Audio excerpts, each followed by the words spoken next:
Hey there, Colliders. It's Warren Hayes.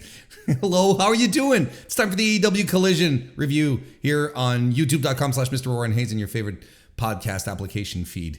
How you doing? Hope you're having a wonderful weekend. Hope you're getting your fill of pro wrestling because there's a lot of stuff going on, including this one here. It's inarguably the biggest collision that AEW has put on since the first one, since the return of one Bill Phil to the company, and it is. There is a lot, we had one big match. There's a lot of stuff that happened. Maybe not the most eventful, in multiple things happening, but there's still quite a bit of stuff that happened here. Plus, on top of that, a fantastic, world-class premier tag team match that we are, of course, going to talk about. But before we get into it, I want you and you to leave a like if you're watching this on YouTube right now, and maybe subscribe if this is the first time you pop in. That would be very much appreciated. And you can also leave a 5-star rating on Spotify or a 5-star review on Apple Podcasts if you're listening to this on your favorite audio device, application thing. All these things help grow the podcast tremendously, and I would appreciate it if you could show just a mere modicum of support that way. That would be extraordinary. But look, we can just really get into it. The July 15 edition of Collision. That really rhymes. I'm spitting bars and I don't even realize it. Plus, as per usual, I am recording this on the Sunday on July 16. So, it's a next day review. Had time to think about it, parse things through my brain. And then on top of that, going through the G1. My G1 coverage has started, by the way, if you're interested in that. It's right here, wherever you consume the Mr. Warren Hayes show. We're in for a treat. It's going to be a good one. So do that as well. But listen, back to Collision. July 15 from Calgary, Alberta, in the Scotiabank Saddledome. 5,835 tickets distributed as per WrestleTix just before I started recording this. Setup of 6,145. It's the Saddledome is a 14,000 seat arena, 16, something like that. So, they got close to their setup. One of the most successful dates that they've had on the Canadian tour, no doubt. And this was a great crowd. This was a crowd that was into not just professional wrestling. They were into AEW. They were excited to have an AEW show in their town. I can pretty much guarantee that Calgary is going to be a destination for AEW moving forward. I mean, outside of Toronto, they're coming to Montreal in a few months during the end of fall, start of winter kind of thing, right? Isn't it November? Look, it doesn't matter, Warren. But the Calgary crowd was really into it. They were excited about it, and it worked out. I think we got ourselves here a good Collision show that had lots of things happening in it, great wrestling, like I said, but also had Ian Riccaboni stepping in for Kevin Kelly, who even donned a pink suit with a matching cowboy hat. I thought that was fantastic stuff. And look, I mean, I know there's a general thing going around that Kevin Kelly maybe isn't coming across as that great. He isn't fantastic. People don't seem to be latching on to Kevin Kelly in the on Collision over the past 4 episodes. Whereas Ian last night, he just blew everything out of the water. I think he was irreproachably good, and the rumor going around, the story going around is that now Ian has been offered a full-time contract with AEW. He was also offered the job to play-by-play Collision, but he declined, saying you guys should offer it to Kevin Kelly first, who is not for all intents and purposes, is Ian Riccaboni's mentor. And so that's how that happened. But now, since Kevin is in Japan calling the G1, Ian is over here subbing for him. And I mean, there is a difference. There is an unquestionable difference in the styles between the two, which I like them both. And I think Kevin Kelly is a fantastic play-by-play guy. Ian, I think, has a lot of sensibilities that a lot of North American viewers really attach to. I think he's more of a classic type play-by-play guy, even in regards to other sports, not just pro wrestling. Whereas Kevin has Kevin's knowledge of the business and his broadcasting expertise is unparalleled, and he has a different vibe to him. But then he's been doing New Japan for 5 to 6 years at this point, when they started doing English broadcasts on World, and they realized that Jim Ross wouldn't be able to keep up. That's when Kevin popped in. And I mean, it's a different beast. The way things are broadcast in Japan, especially on World, as opposed to a live TV with commercial breaks and so on and so forth. Like, it's a whole different beast. The stress level is completely different. Now, I've talked about it before. Kevin Kelly in Japan can just basically sit down, put his headset on, get all his notes ready, and then let a stream of consciousness flow if he wants to. I'm not saying that's what he does, but the flow is much different, and they're much more focused on the story, as opposed to here, where it's a North American cable TV show where they're promoting, they're cutting to commercials, there's all sorts of stuff happening, whereas Kevin just has to focus in the ring when he's in New Japan. So, I mean, there's things that he has to relearn, things that he has to unlearn. But Ian is just on the ball. He is incredible and fantastic. And yeah, it does sort of put into question, do we want Kevin Kelly back? I personally like them both. I think they bring two distinct energies and propositions to the table. It's completely different. And I like them both. I like Kevin's more, and I've said it before and I'll say it again, in contrast to Excalibur's high octane play-by-play style on Dynamite, coming in with Kevin Kelly, who is, who feels more laid back, doesn't let himself get overwhelmed, stays in control, stays focused on the right stuff. I feel like he helps contribute to Collision having its own different style, if that makes sense. That's why I'm keen on Kevin Kelly staying on Collision. But hey, as they like to say in the business, we'll see what happens. So the show opened up, and you couldn't have opened it up with anything else. Let's be honest. The AEW World Tag Team title best 2 out of 3 falls match, where FTR defeated Bullet Club 2-1, of course, to retain their titles. I liked the match. I liked it a lot. We can start to disagree on we can start splitting hair on things here. Absolutely. Like, I thought this was fantastic, tremendous. It fucking rocked. It ruled. Would I go as far as to say it was a match of the year? Not for me, because I do have a few issues with the match. Nothing out of the ordinary, and nothing that ruined my appreciation of this match. Like I said, this is hair splitting, like we sometimes do on the members only stream on Fridays, when we talk about Dave's reviews, and I say, well, how I feel about them, his star ratings and so on and so forth, Dave Meltzer. And I'm like, well, I'd give this a quarter or star less, but I mean more splitting hairs at this point, right? This is kind of how I feel in regards to my personal feelings about this match versus everyone else, or most people, I should say, or a lot of people, let's put it that way.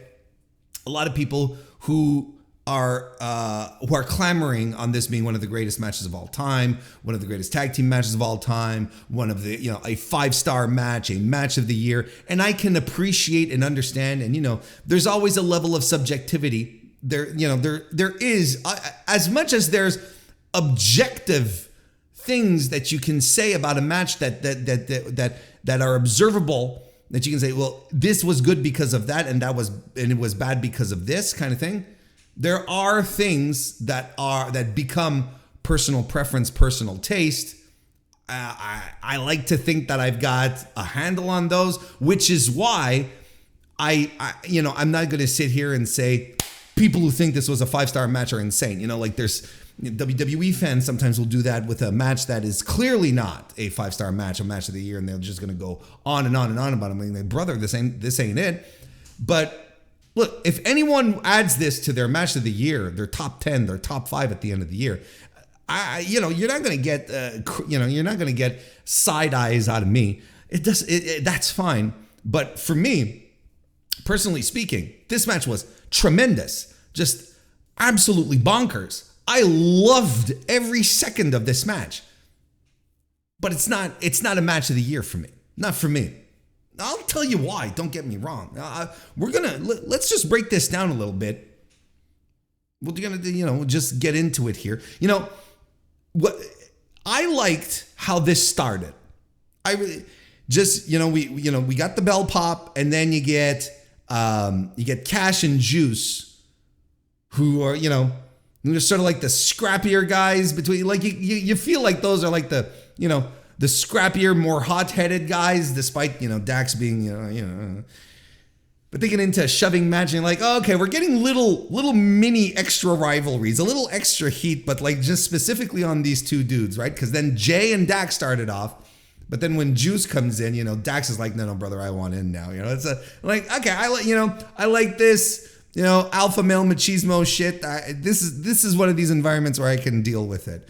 And they took their time, right? They took their time because this was, look, last week they went 30 minutes on one pin, and again, like I was watching, full disclosure, I watched this morning, Sunday morning, because I was watching Slammiversary live last night, and I was privy to some comments of people going, "Holy shit, 30 minutes not even done yet." I'm like, no, of course it's not going to be done yet.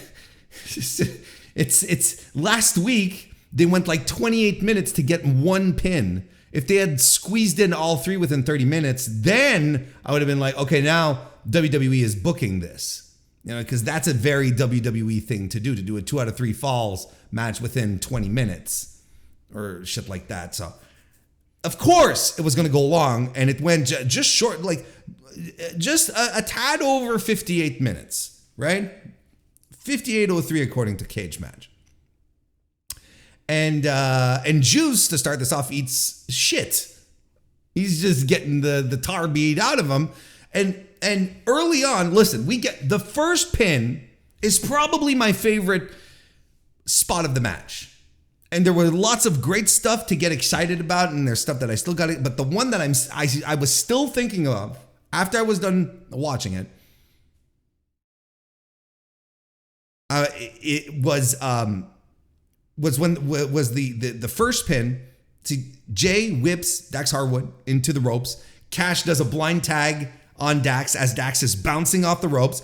But Juice sees this and he pops in, seeing what Cash did, right? So he's on the apron in his corner, but he sees that, so he jumps in. Cash doesn't quite see him, so Cash comes in to screw with Jay and Dax, and Juice comes in, decks Cash as Dax interrupts Jay, whatever Jay wanted to do, and lifts him, and Juice pushes Cash into Dax, who tumbles to the floor. Jay is there, Blade Runner, we're good. Beautiful. That to me was tag team spectacular. That's what it was.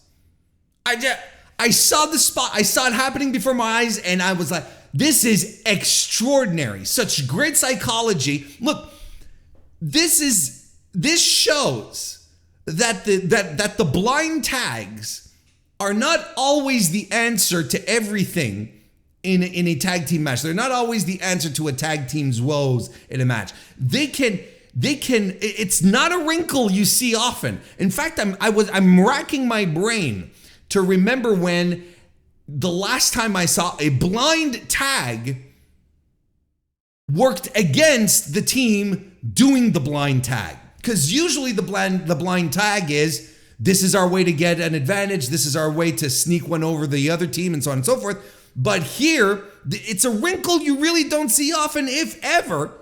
Here, the blind tag was used and was ineffective for the team that used it because the other team was on top of it. And then it gets me thinking even further that moving forward, like, we have seen, how many blind tags have we seen on the surface of the earth, on the surface of God's green flat earth at this point in time, where tag teams are still not aware that they happen?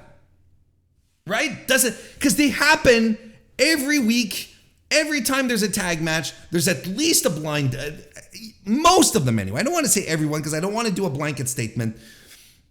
But most of the time, there's a blind tag, and it's always effective. The other team gets screwed up. You'd think that at this point, real tag team specialists would be like, no, we figured this out. We know this sauce. I'm keeping an eye out I'm the guy in the apron. I'm keeping an eye out for blind tags. Just fantastic stuff. And this is follow-up by, so this is how Bullet Club Gold gets their first pin. You have a really good control sequence afterwards by Bullet Club Gold. Man, Jay White is so good. He is just so good. And his transition to North American television has been seamless. Has he been well booked? I think he's not as bad as people want to let on, but I don't think he was used effectively upon his return. Not his return, but his arrival, his landing, his official landing into AEW. I don't think he was used effectively. I think they should have brought him in as an international superstar, push over the fact that he's an IWGP World Champion, and he should have been a megastar from the get-go. That's not what we got. Is he poorly pushed? No. He was feuding with, he was in a feud with CM Punk, in a group feud with CM Punk, and now he's feuding with FTR, which are CM Punk's buddies. No. He is not being misused. And however way he's being used right now, he is making the most of it. And I saw a lot of the good old Juice Robinson, the good old Juice Robinson is, but the good old Jay White that I really, really love. Where he's sneaky, he stalls, he's just he plays possum.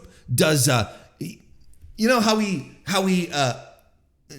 he's extremely just like, always arrogant and cocky in the ring and just doing shit in his mannerisms. This is a guy who understands how to be a top tier heel in a company that has lots of great heels, but they don't have one quite like him. And Jay White over the past his final tenure in New Japan reinvigorated him. He developed a whole different moveset. People who still clasp on to the idea that Jay White is this boring wrestler with these long spots, where nothing happens, these long heat spots, are probably have not watched anything within the past year or so, within the past 18 months or so of Jay White, because his style has changed dramatically. He still has his go-tos. He's still Jay White in his core. But the days of long rest spots and so on, he takes care of it now. He knows how to fill the gaps now, or he's better equipped to do it. Whichever way you want to, however you want to walk it down. He is amazing.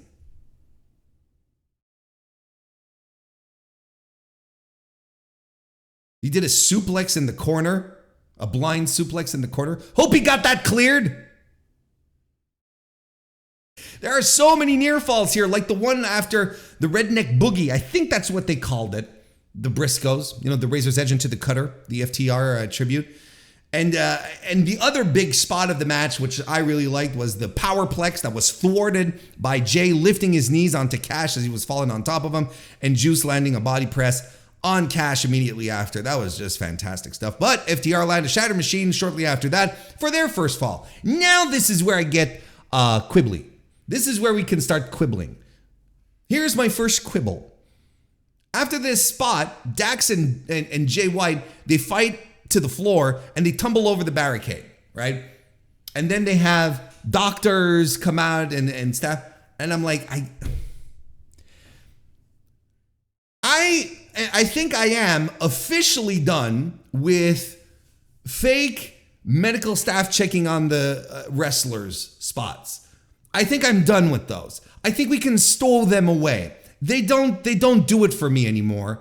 And it's not even a question of, oh, well, is it fake or not? Or it's playing with my emotions. I don't want to get work. It's not even that. I don't even think it's effective anymore. I think it's more of a groan. I was like, okay. Oh, it is a very serious bump he took, did he? Oh, okay, all right.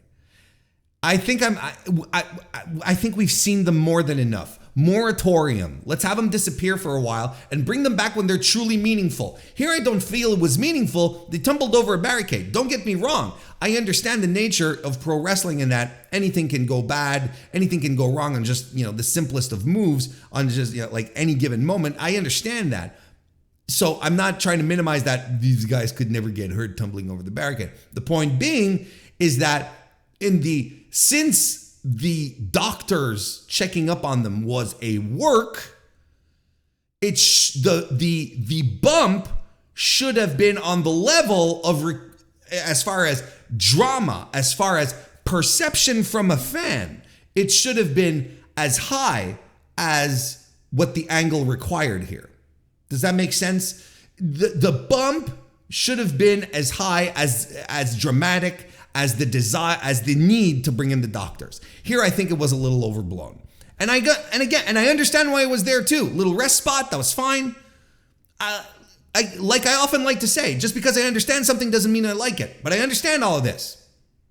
I understand why it happened. But it felt out of place. It felt unnecessary. That's a quibble for me.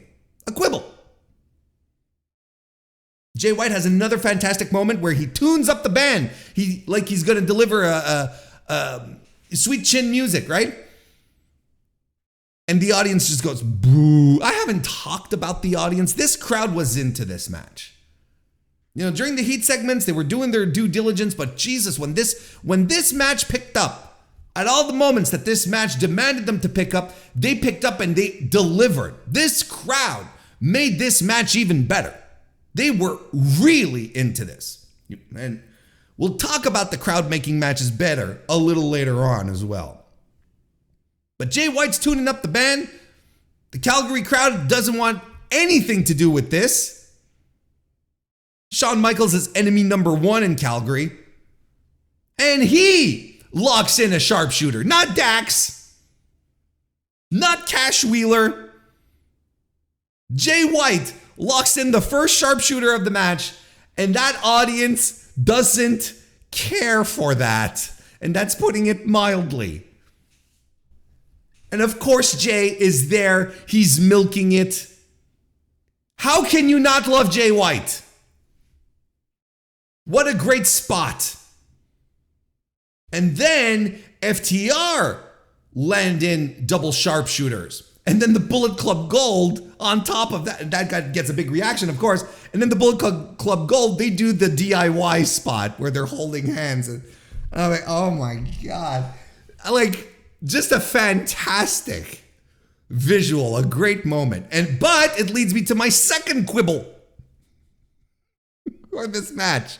It should have ended here. This is where the match should have ended.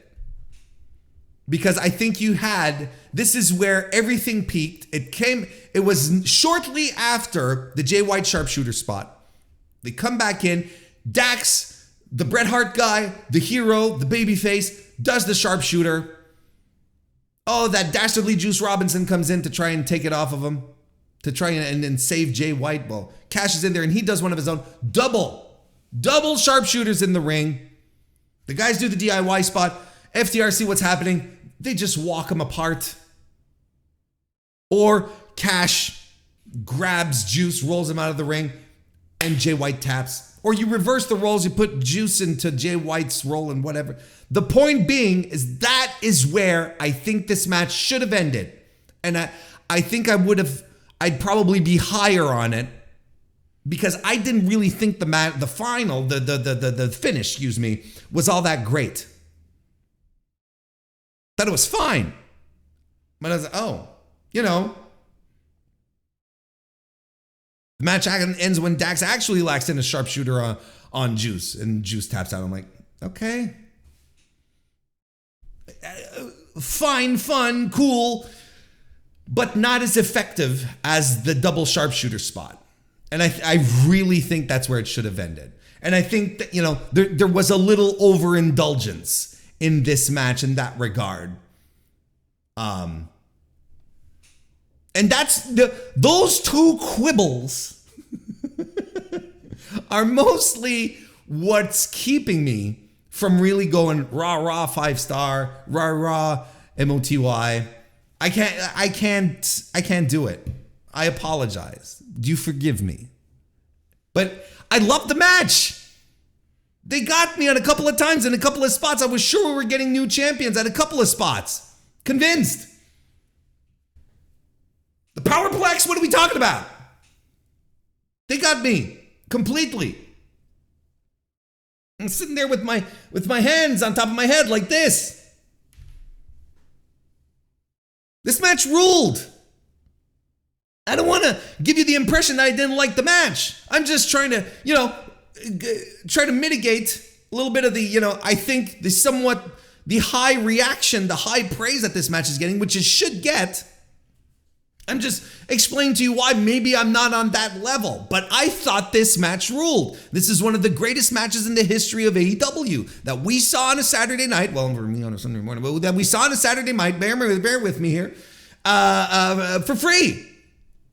And it lasted an hour. Close to. This is the kind of risks that I want AEW to be able to take more and more of. This is why I gravitate to AEW. I told you, if you listen to the podcast this week, I brought up certain concerns regarding, ratings and a certain other company and how it might influence the product that we have that exists everywhere elsewhere with alternatives. The risk that, WWE style storytelling ends up, trickling into the promotions that exist to be alternatives to WWE. As long as AEW continues to do this kind of stuff, I got no issues. To me, this is a show of confidence. This is the bookers, Tony Khan, telling me, Warren, I heard what you said on Tuesday. Don't worry, pal. Look at what we got for you here. And thank you. I'm a little more reassured.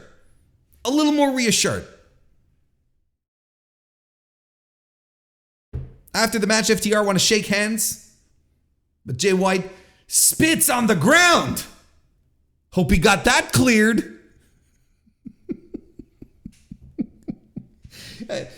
And you know what? I think you go back and you watch it, and I think for a fraction of a second, Jay White is about to spit in Dax's hand, but then he spits to the ground. But I think for a fraction of a second, he was going to be like,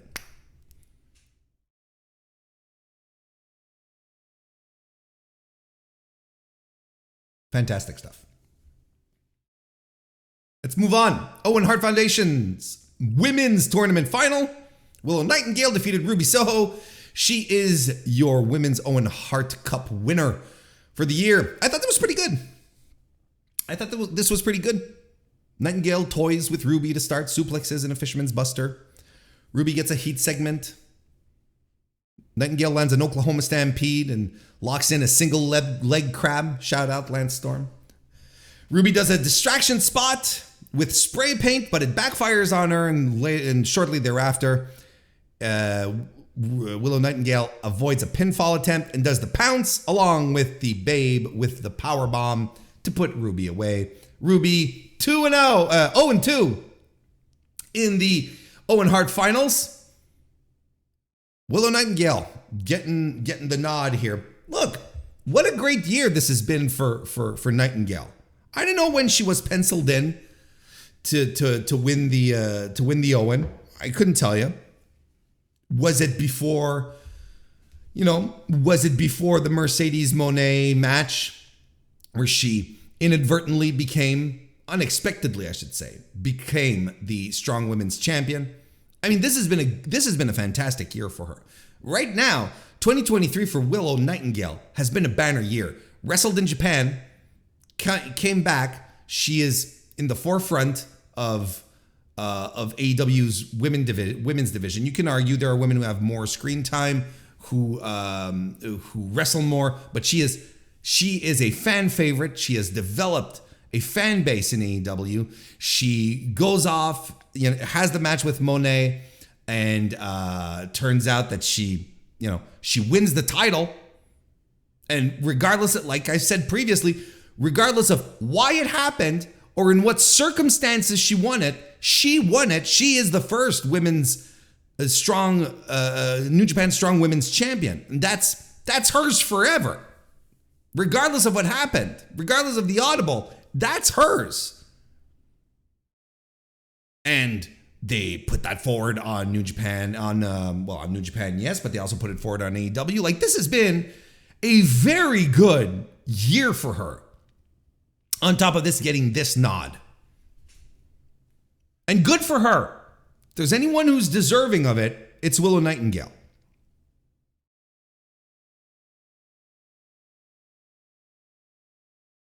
Our only vignette of the night, of course, involves QTV, right? The only backstage shenanigans that we get involve QTV. QT Marshall goes to see Powerhouse Hobbs. I guess this was taped previously because this is something that happened last week. When Hobbs lost his qualifier to Ricky Starks because of Marshall, and then QT is there and he's saying, "No, I wasn't trying to cost you the match. I was trying to tell the referee to turn around." And he says, "Look, I told you, my word is my bond. I'm going to be there for you. What do you want from me? Do you need me to go beat up the biggest, baddest guy in AEW? I'll do it, And Hobbs says, "Well, remember, your word is your bond." And he leaves. QT seems satisfied with himself, but I don't think he realizes what he did. It's one of those things.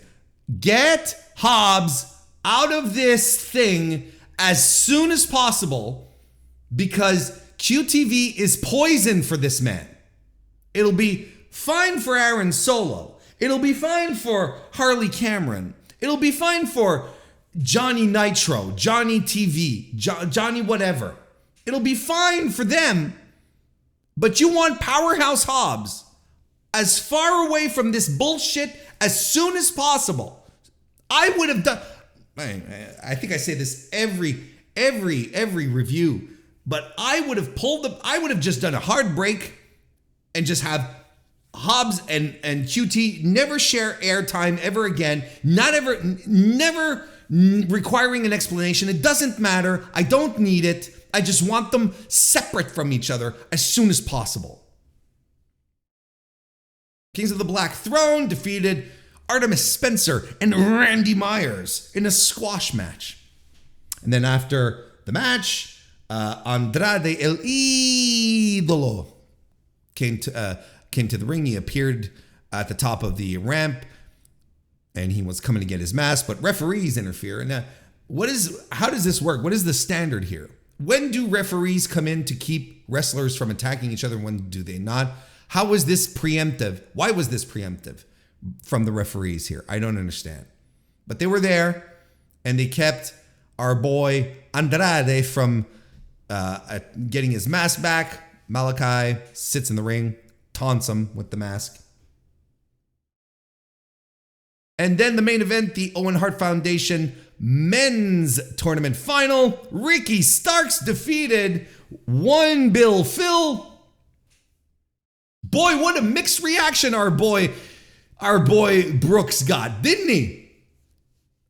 Or as we say in Canada, what a mixed reaction, eh?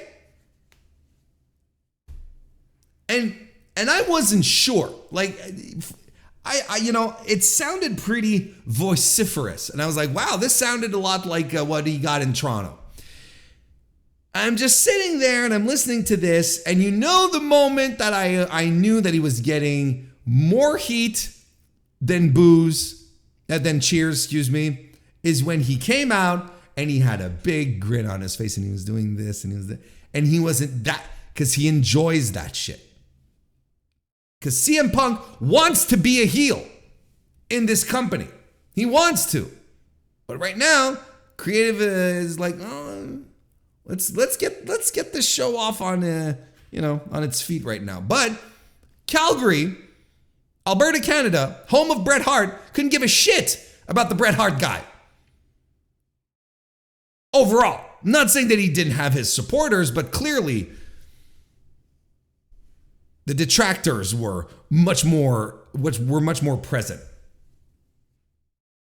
And this antagonistic crowd, I'll tell you what, I think this, by the way, I liked the match. I thought it was well worked. But here's the thing. I think this antagonistic crowd did two things to this match. First of all, I think it made it better. I really do. I think that if we had a crowd just about anywhere else, not as into it, not as crazy loud for it, I don't think it would have worked as well. I think we'd be sitting here going mid.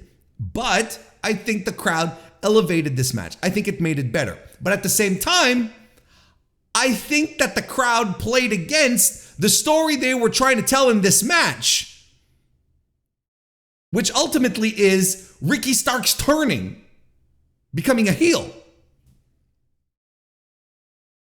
It's Ricky getting his ass whooped the entire match. Crowd was behind him.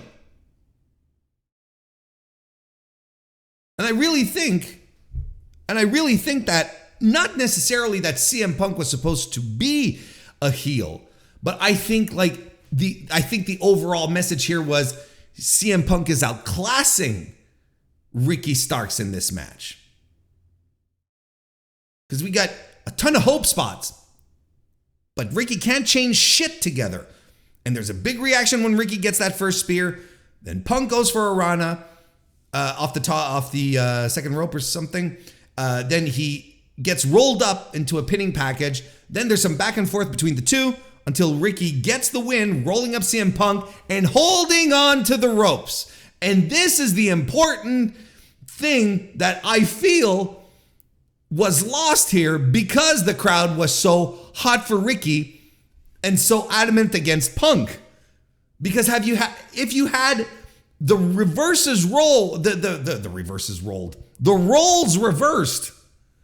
I think Ricky's actions here would have been a lot more glaring. It would have been a lot more, wow, Ricky Starks cheated to win like that. Ultimately, that's the story. That's what we're getting. What I'm saying is, in the moment in the ring, maybe wasn't as effective because the crowd was already against CM Punk. So they're probably like, whatever means necessary, get the win over this asshole kind of thing.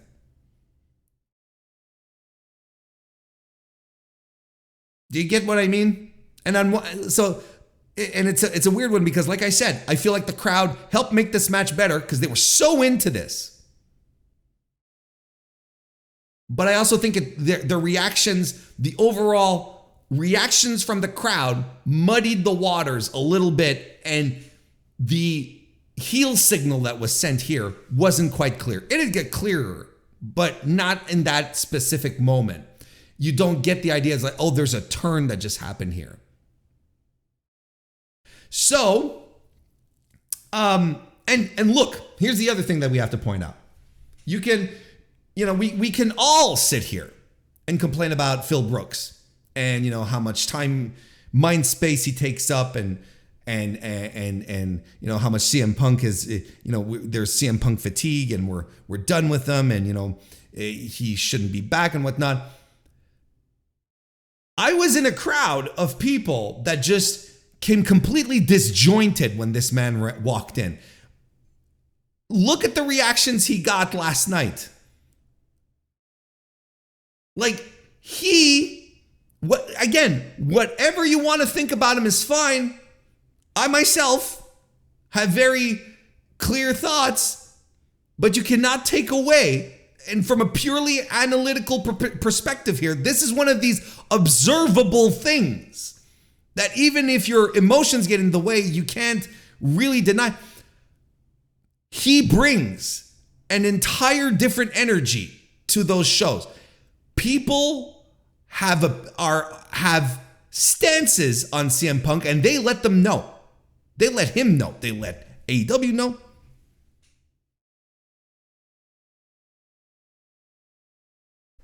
Who else on this roster gets reactions like that? So visceral, so real. And Don Callis maybe, but you know, that oscillate between heel and babyface and whatnot is like, you can absolutely make a case for, you know, whether or not it was a good idea for AEW to bring Phil Brooks back. But the point is that Phil Brooks is in the ring and it's a whole different ball game. The energy of the room changes. The match, the meaning of the match changes. Everything changes.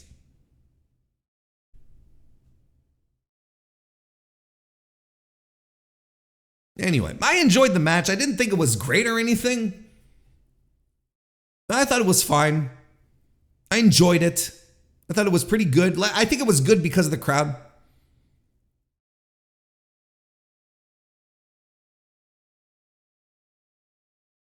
But yeah, Ricky ultimately pulled one over old Phil. I think I think it's clear we're getting a turn.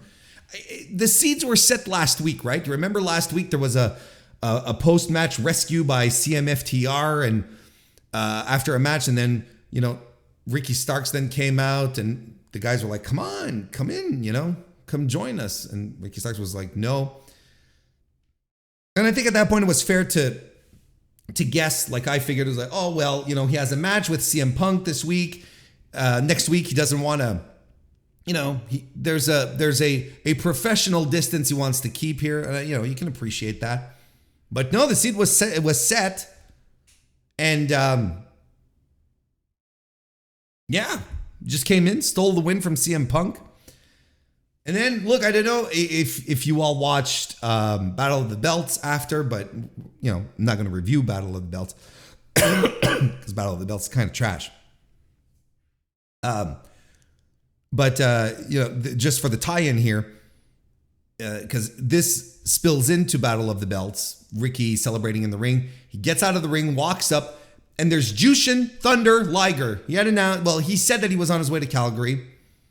He wasn't announced to be there, but he was, you know, he tweeted out on Friday that he was on his way or something like that, or Thursday. Jushin Thunder Liger, of course, you know, one of Owen's Owen Hart's, of course, most significant opponents, one of his most important opponents in Japan, you know, friendship that ensued, so on and so forth. He flew from Japan to give the cup to the winner, and Ricky Starks is just storming up the ramp. Jushin Thunder Liger, motherfucker legend, is right there. He's in full gear. He's got the mask. He's got the cape.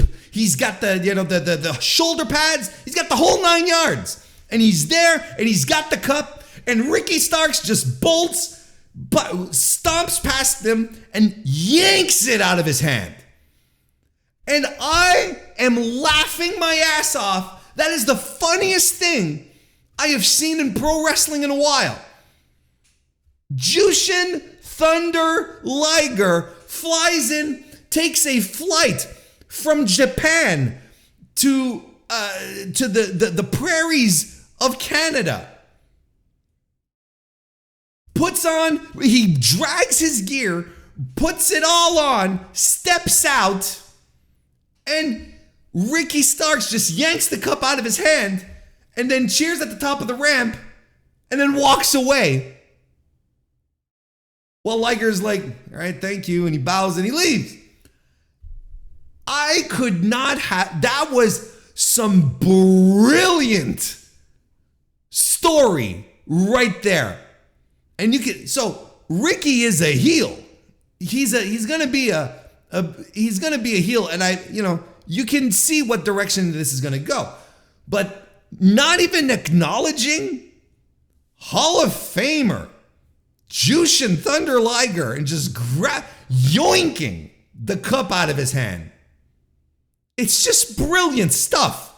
And I laughed so hard. Because when you think about everything that was put in place to have Liger come over to make this feel special, the significance of Liger and Owen's career, all of this reduced to, that's what a heel does. That is exactly what a heel does. Ricky Starks doesn't give a shit about this old dude and his relation to the dead dude. How far he had to travel, and he couldn't care less. He wasn't about to share this spot with anyone. I loved it. The absurdity of pro wrestling hit me full force on this one. I was like, fuck yeah, Jushin Thunder Liger. That was great. And they had a nice little ceremony in Battle of the Belts, which had nice little decorum and nice speech by Martha Hart there to class up the place. Tony Khan with his fucking cowboy hat. What a meme. What a walking meme that man is.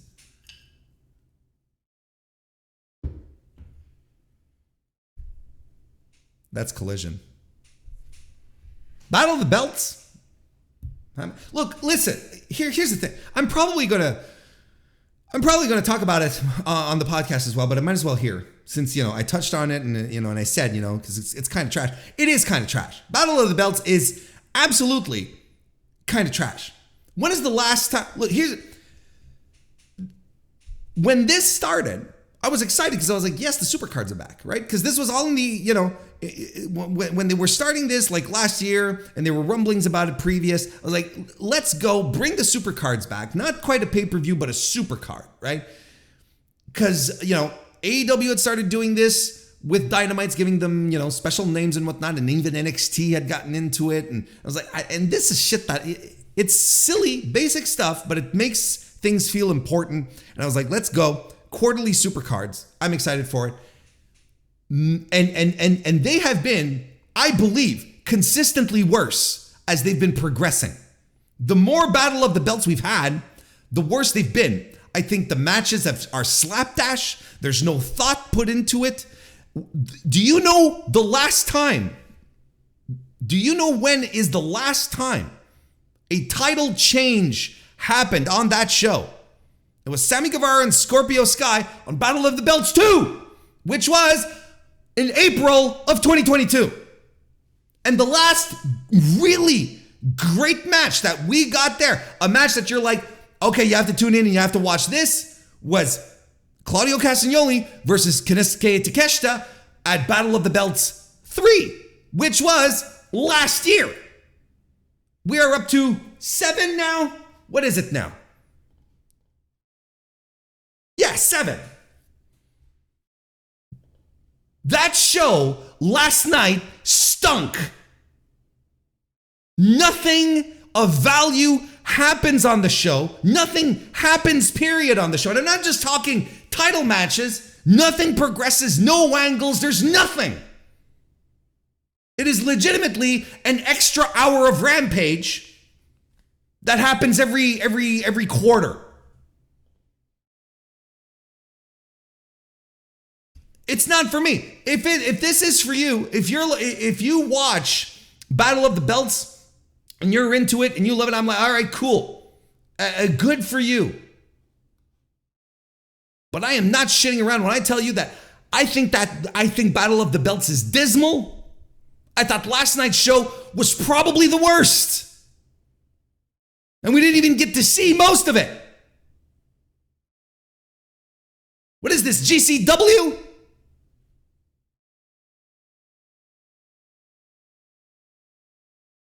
Like, who knows what the upcoming deal with Warner Bros. Has? Who knows? But as it stands right now, this show can absolutely fall off a cliff. And, no one will blink twice. I don't think there will be anyone out there. If there is never another Battle of the Belts, I don't think there's anyone out there who's going to go, gosh darn it. No one. Those shows are ineffective. They're slapdash. They're hastily put together. There's nothing to them. The matches are mid to bad. We have to go back to 2022, a full year ago, even longer, to find things that are meaningful and or great.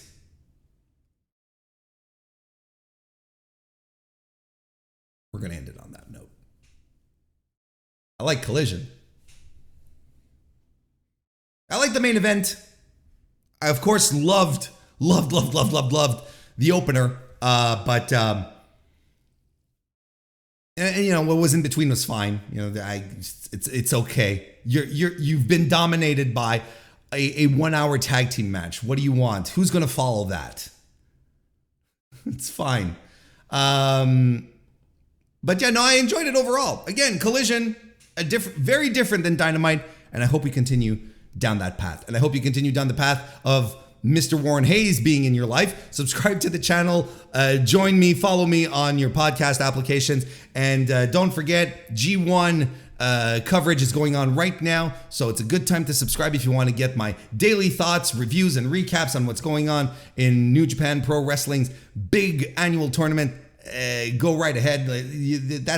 I'm where you need to be. And otherwise, I will be back on Tuesday for another edition of the Mr. Warren Hayes Show. So in the meantime, I hope you have a great rest of your weekend, and I will see you next time.